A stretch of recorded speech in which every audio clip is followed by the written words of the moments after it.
যেখানে একটা মানুষ রাজমিস্ত্রি কাজ করলে আগে পাইতো 120 টাকা, ওইখানে এখন 70 টাকা 80 টাকা কাজে যাইতেছে। কাজ নাই, মানুষ কি করবে? চাহিদা হইলো যে মানুষ 3 জনের, বসে রয়েছে হইলো 100 জন। আসসালামু আলাইকুম, কি অবস্থা সবার, দূরে এবং কাছে যে যেখান থেকে ভিডিওটা দেখছেন সবাইকে আন্তরিক ধন্যবাদ। ভিডিওটা ভালো লাগলে লাইক কমেন্ট শেয়ার করবেন, ভালো না লাগলে স্কিপ করে চলে যাবেন, কোনো সমস্যা নেই। আজকে একটা বিষয়ে কথা বলতে চাচ্ছি। বিষয়টা হচ্ছে, বর্তমানে আমরা যারা সৌদি আরব প্রবাসী আছি, পুরানে নতুনে মিলে যারা সৌদি আরব প্রবাসে আছি, এই প্রবাসীগুলো বর্তমানে কিসের টেনশন বেশি করে? এরকম যদি প্রশ্ন হয়, এই প্রশ্নের উত্তর হবে বর্তমানে প্রবাসীরা ভালো একটা কাজের টেনশন বেশি করে, যে ভালো একটা কাজ বা ভালো একটা চাকরি, কোথায় ভালো একটা চাকরি পাওয়া যায়, কার সাথে কাজ করলে দিন শেষে টাকাটা দিয়ে দিব। কারণটা হইলো, মাসে 30 দিনের মধ্যে বেটা কাজই করে হইলো 15 দিন বা 10 দিন। এই 10 দিন কাজ করার পরেও টাকা দিতে পারতেছে না, যে কাজ করাইতেছে ওই টাকা দিতে পারতেছে না। ওই কইতেছে ভাই 200 টাকা নিয়ে যাও, 10 দিন কাজ করছো 200 টাকা নিয়ে যাও। এবারের কথা হয়েছে, ভাই কিরে 10 দিন কাজ করলাম, 200 টাকা নিয়ে কি করবো? আমার নিজের খরচই তো আছে মাসে 1000 টাকা।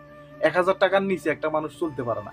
আবার এর ভিতরে কপিলের ফায়দা আছে, মাস শেষে কপিল 30 তারিখে আইসা দাঁড়ায় থাকবো যে আমার ফায়দা দাও। কারো 300 টাকা, কারো 400 টাকা। ওরে যদি কোন যে বলে আমার কাজ নাই, আমি কি করবো, তোরা আমি ফয়দা কেন দিব? তোরা আমি ফয়দা দিতে পারবো না, তুই আমার এই মাস মাফ কর। ওই কে বুঝে এস দাখেলা না। আমার কি দেখেল, তোর কাজ নাই, আমার তো কোনো সমস্যা নেই। তুই আমার আমেল, তোরা আমি বাইরে কাজ করার লেগে সুযোগ করে দিছি, তোর সাথে আমার কত হয়েছে, তুই আমার 300 করে দিবি, 400 টাকা করে দিবি। তোর কাজ আছে না না আছে সেটা আমার জানার বিষয় না, আমার টাকাটা দিয়ে দে, আমি চলে যাই। অয় বুঝবো না। এই যে 5 লক্ষ টাকা খরচ করে, 4 লক্ষ টাকা খরচ করে সৌদি আরবে একটা মানুষ আসছে, এই লোকটার ইকামা আছে না নাই, এটা কিন্তু যার থেকে সুদের টাকা নিয়ে আসছে হয় বুঝবো না। সমিতি থেকে টাকা তুলছে, সমিতি বুঝবো না। সমিতি বুঝবো, ভাই আপনি আমার থেকে টাকা নিছেন, মাস শেষে আমার টাকাটা দিয়ে দেন, বা দিন শেষে আমার টাকাটা আপনি দিয়ে দিবেন। এটাই হলো নিয়ম। আপনার কি ইকামা আছে না নাই, আপনার কি কাজ আছে না নাই, সেটা আমার জানার বিষয় না। আপনি আমার টাকাটা ঠিক মতো পাঠাই দেন, নইলে বাড়িতে যাই বসে থাকবো। বাড়িতে যে মানুষগুলো আছে ওরা অপমান হইব। বাড়িতে যে মানুষগুলো আছে ওরা অপমান হইব, আপনি টাকাটা ঠিক ঠিক দিয়ে দেন। এই যে মানুষের একটা টেনশন, সবসময় মানুষের একটা টেনশন কাজ করে যে হারে কাজ কই, আমি কই। মাস শেষে যে বাড়িতে 20,000 30,000 টাকা পাঠাইতে হইব, সংসারের খরচ পাঠাইতে হইব, এইটাও নাই। মানুষ পাগল হয়ে ঘুরতেছে। ইকামার টেনশন এখন আর কেউ করে না। ইকামা খাল্লি বাল্লি, ইকামা না থাকুক। ইকামা না থাকলেও কোনো সমস্যা নাই। ইকামা না থাকলে আমি পলায় ডলায় হইলেও কোথাও কাজ করতে পারবো, বা দূরে মরুভূমির ভিতরে মাজরাই চলে যাবো। মাজরাই চলে যাওয়ার পর ওইখানে 2 4 5 বছর কাটাই দিব, কোনো অসুবিধা নেই। বর্তমানে কেউ আর এখন ইকামার টেনশন করে না। বর্তমানে সৌদি আরব প্রবাসীদের মধ্যে একটাই টেনশন, ভালো একটা কাজ কোথায় পাবো। যার আত্মীয় স্বজন সৌদি আরবে আছে, সে তো আত্মীয় স্বজনের কাছে ফোন দিতেছে বা খোঁজ খবর নিতেছে যে তোমার এখানে কাজ আছে কিনা। যাদের আত্মীয় স্বজন নাই, কেউ নাই সৌদি আরবে, তারাও বিভিন্ন ভাবে কাজ করতেছে।